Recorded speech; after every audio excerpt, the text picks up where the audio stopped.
All right, welcome to the Explainer. Sometimes the biggest stories are packed into the smallest spaces. Today, we're going to deconstruct just one single sentence. But trust me, this sentence, it tells a huge story. It's about a conflict that's basically as old as humanity itself, but we see it play out all the time in the world of real estate. Okay, so this is it. This one sentence, that's our entire source material for today. Now, at first glance, it looks pretty straightforward, right? But what we're going to do is peel back the layers, kind of like an onion, and really see what's hiding inside.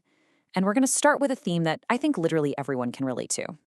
So, a universal story. Greed as a timeless theme. It's interesting, right? The quote doesn't actually kick off with real estate. It starts with something much, much bigger, the engine that drives this whole conflict. And that's a concept that's been fueling stories forever, greed. So, when we talk about greed here, what are we really getting at? I mean, it's not just about wanting to succeed, right? It's not just ambition. The real key, the thing that makes it the villain of the story, is that last little bit, at the expense of others. It's this like all-consuming desire that's so intense, it just steamrolls over the consequences for other people.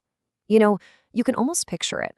A developer looks at a building full of affordable apartments, but they don't see homes. They see a spot for a new luxury high-rise. And the dozens of families living there? Well, they just become an obstacle. And check out the wording here. This is so important. The quote doesn't just say, hey, here's one story. No, it says there will never be a shortage of these stories. That's a huge claim. It's basically saying this isn't some freak accident or a one-off event.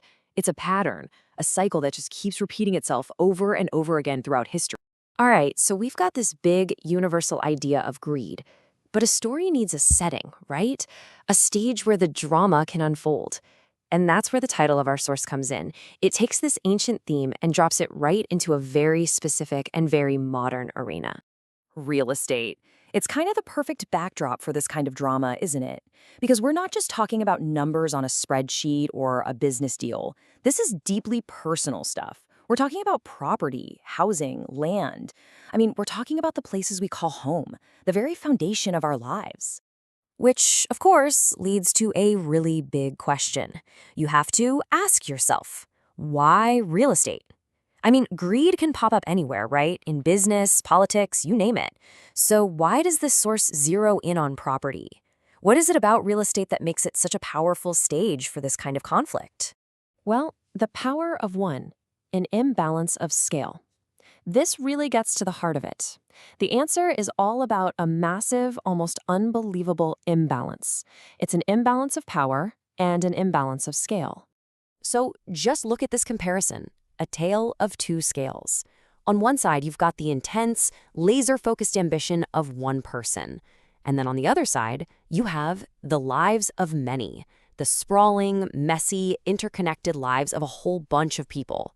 It's this classic David and Goliath setup, except in these stories, Goliath usually has a much, much better chance of winning. And when the quote says many, we're not talking about some abstract concept, This is real. Many is a family that suddenly has to leave the only home their kids have ever known. It's a whole neighborhood that watches its character change overnight because the little shops can't afford the new rent. It could be an entire community pushed out, or even a whole generation that can't afford to live in the city where they were born and raised. Okay, let's just boil this whole thing down to its most essential parts. I really want us to feel the weight of what the source is arguing, so let's just isolate the three words that are doing all the heavy lifting. First up, the motivation, the spark that starts the fire, greed.